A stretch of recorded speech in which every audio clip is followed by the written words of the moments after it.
Am I the a-hole for spending my children's inheritance, leaving almost nothing to them and my grandchildren?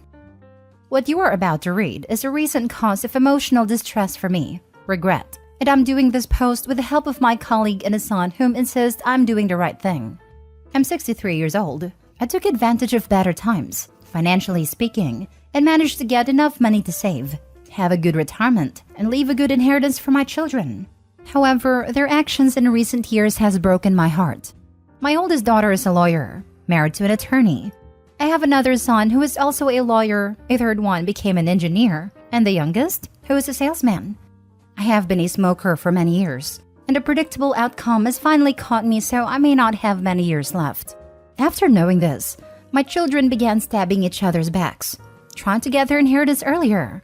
Initially were frequent verbal discussions that escalated to legal battles. The boiling point came when my daughter forged her brother's signature to take their part of the inheritance while I was being treated at a hospital.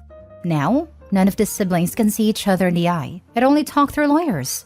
Saddened by the situation, decided to spend the money, thinking that if all of it is gone, they would have no more reasons to fight. I donated to charities, bought my wife beauty items, went on vacations with her paying for the better-looking hotel rooms. No planes because of COVID travel restrictions. Gave my grandkids expensive gifts, bought my dearest friends and colleagues better equipment to improve their work. We bought a huge TV, prepaid for my funeral, tasted some fine whiskey, among other things. Right now, about 65 to 70% of my savings are now gone. I plan to keep enough for the time I have left and leave my wife a good cash amount. However, my children are noticing that I'm spending a lot and started to ask questions. My daughter figured out what happened on her own. I had no rebuttals, since I'm guilty of all the accusations she made. But then she mentioned that her children will suffer because of my selfish acts. Not only that, but I am cursing all of her grandchildren by doing this. That made me think that my grandchildren shouldn't be punished for their parents' sins, and maybe I was too self-absorbed to realize it sooner. That's my dilemma now. Now for the top comments. Not the a-hole. Hard not the a-hole. What did she accuse you of? Spending your money that you earned on a life you wanted? Inheritance is what you get when someone dies. It's not yours. You're not entitled to it. You don't get to dictate what happens until you actually inherit it. You can, until the day you die, change up who gets what. You got one kid who's not being a prick, leave it to them. Or leave it to your grandkids in a trust their folks can't touch. You can roll it up and smoke it. It's yours. You've done nothing wrong. Heck, just leave it all to your wife. That's how it should go anyway.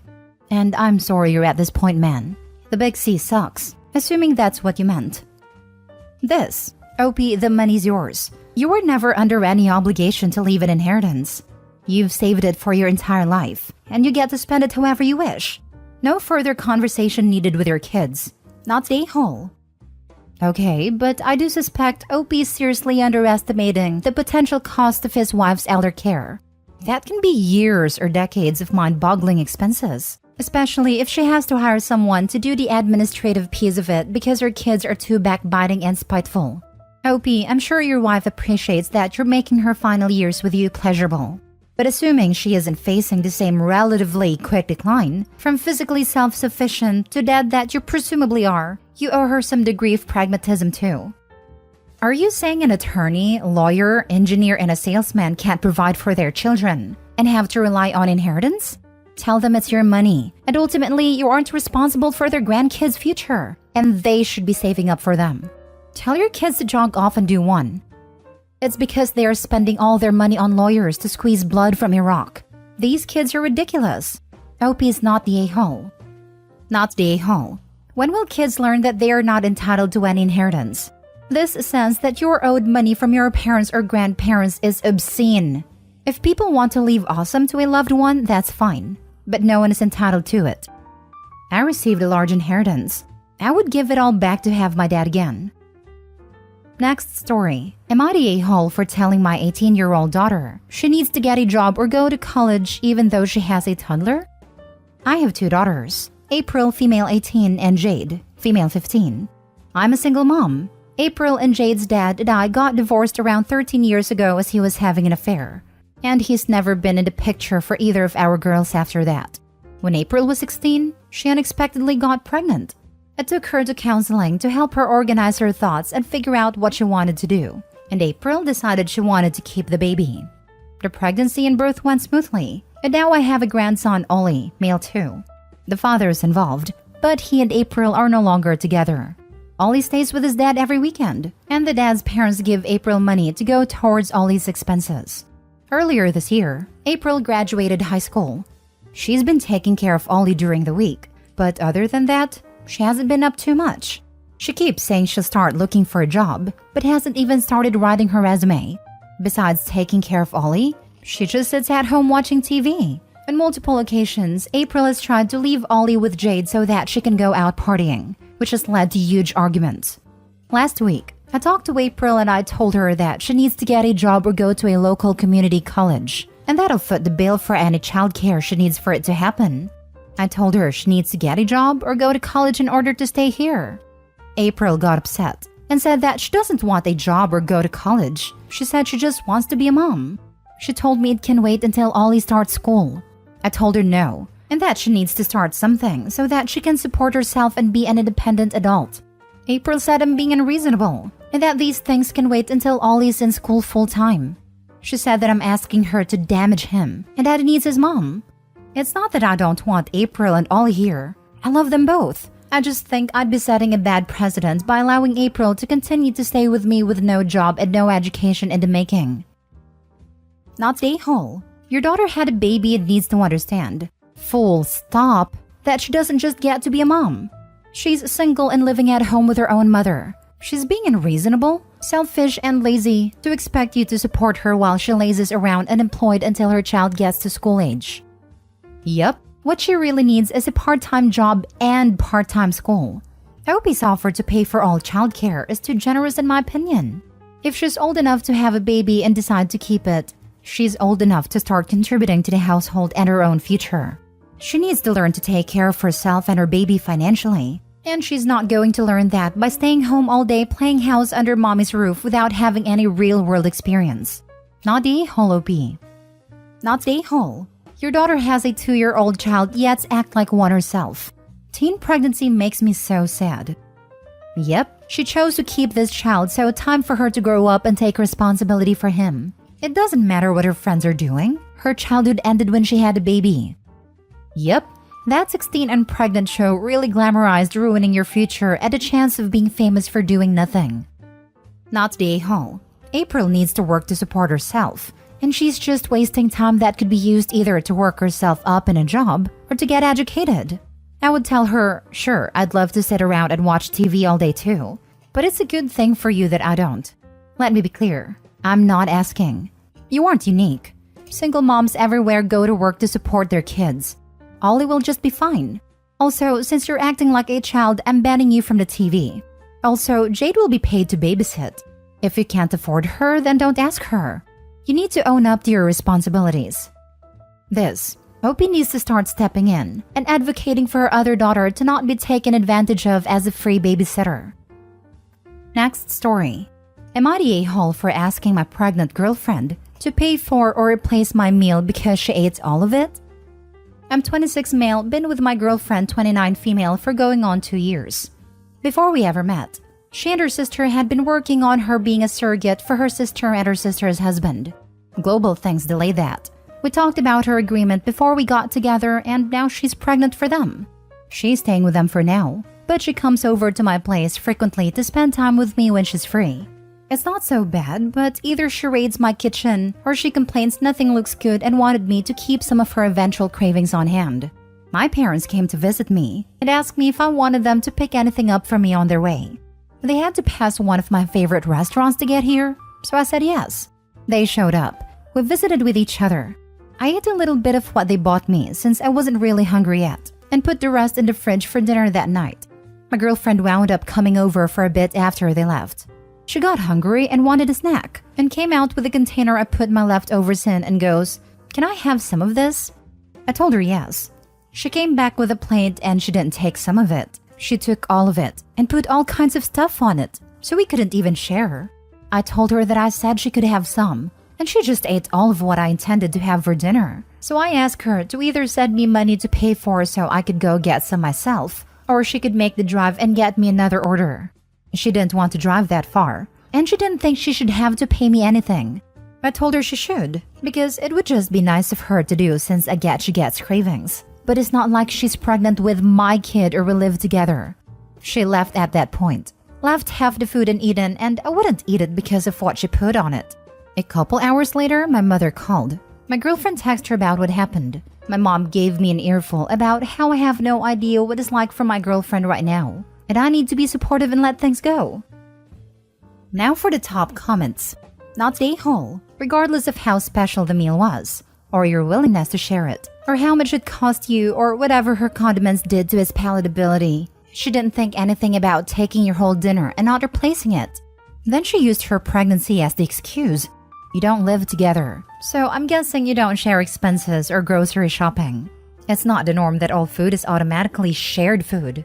People who fail to read your post will only see pregnant girlfriend and not girlfriend as a surrogate for a family member. That means you're not going to be raising a child together, or any of the other reasons people will throw at you for their outrage. She took your food. You ask her to replace it or throw you some cash. That's reasonable. So wait, she's probably getting paid to be a surrogate or at the very least getting free room and board. And he is expected to pitch in on the situation by being her second pantry? For a pregnancy he has nothing to do with. The snacks are innocent enough, but to just come and stuff your face with no remorse? Forget about it. Getting paid by her sister? I doubt that. She could be that generous and pure of heart to provide this out of kindness, but who voluntarily wrecks their body and not getting anything in return except for good vibes? Not the a-hole. And when you have a disagreement, your girlfriend calls your mom so she can scold you? Dump the girlfriend. Isn't it the most cringe to involve someone's parents in an argument when you're dating? Cringe enough when they involve their own parents, but involving the partner's parents is next level. I could take a wild guess that Opie's mom is overbearing and kind of bossy, so I picked the same kind of woman as a girlfriend, hence why they both walk all over him. But I'm just spitballing. Not the a-hole, your girlfriend is. Being pregnant does not mean you can raid the fridge of a house you don't live in. She should ask prior to her fridge raiding and replace items when asked. Been pregnant, and it is not an excuse to be greedy or rude. Girlfriend definitely needs to pay OP. Not the a-hole. Last story. Am I the a-hole for telling my husband I'd rather nobody use my holiday booking out of spite? My 23 female husband, 27 male, and I have been together for 5 years, married for 3. We're both athletic people, or at least I used to be, so we've been planning a holiday for the past year. Without going into major details, it's an expensive holiday by my standards, and it would have involved a lot of hiking. I was looking forward to it. I was in an accident recently, and once again, without going into much detail as it's triggering, lost my leg. It's upsetting, but I'm not in a place to openly speak about it outside of therapy. Obviously, due to this recent restriction, I'm unable to do what we'd planned for our holiday. I hadn't thought about a holiday. It's non-refundable. I had expected my husband to not want to go. Currently, his family haven't asked once how I am, and my family claim it's hard to be around me because they don't know how to support me, whatever. Then yesterday, he said he invited his sister, 19, in my stead. I was baffled because I expected him to support me. He said it's not for 2 months. I'm like, so? Cancel and plan something we can both do. He said he needs break, that he's been supporting me. He deserves this and he was also looking forward to it. So I said, you go. But I paid for my spot. So no, she can't use it. He asked if I'm being serious, that it's spiteful. His sister hasn't done anything. I said she hasn't asked me once how I'm doing. She texted me last week for £150. Why should she get a free holiday? Anyway, he's upset, claiming he'll still go and pay for his sister, which he won't, since A, it's expensive, and B, last I checked, it's fully booked. Am I the a-hole? I'd ask family or friends, but I don't feel like texting them. Not the a-hole. Do you have travel insurance? Because your accident should allow you to claim the whole trip cost back, including your traveling companions. Even if you don't, an email and copy of a medical letter would trigger many hotels/airlines to refund you even if this is outside their terms and conditions. Sending good wishes. Definitely try this if you haven't already. My mom had a flight voucher expiring with no options to extend. She emailed explaining she had to have surgery. and they extended it for a year, and she can use it for other locations. Yes, do this. Sometimes people surprise you. Explain your extreme circumstances, and I'm sure they could find a way to work with you. As a physiotherapist, I have worked with patients after amputations, some after accidents. It is such a distressing experience, and it is hard to count all the aspects of your life this impacts. Many young athletic people who lose limbs will enter a total identity crisis on top of the grief that comes with losing a limb, parts of your future, hiking, and all sorts of things. This is really, really hard to go through. Your husband should be there for you, and probably go to therapy himself to deal with his own feelings. We used to put children who lost limbs in the same training area as soldiers. This helped the children feel better and made them want to train, use their prosthetics, and the soldiers were amazing. You seem so alone in this, and I am so sorry for that. Now, some people mention your husband might be burned out. My boyfriend was severely depressed for about a year. Was it hard for me? Yes. Was it much harder for him? Yep. I stood by him, helped him, comforted him, and showed him how much I love him every day. It was worth it, and it makes me so happy to see him thrive now. Your husband needs to do better. Your husband should not go on that trip without you.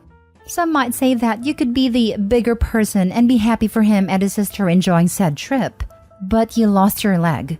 You are not, in any way, supposed to be the bigger person here. This is about you. You should be supported. You should feel loved, and like the highest priority right now.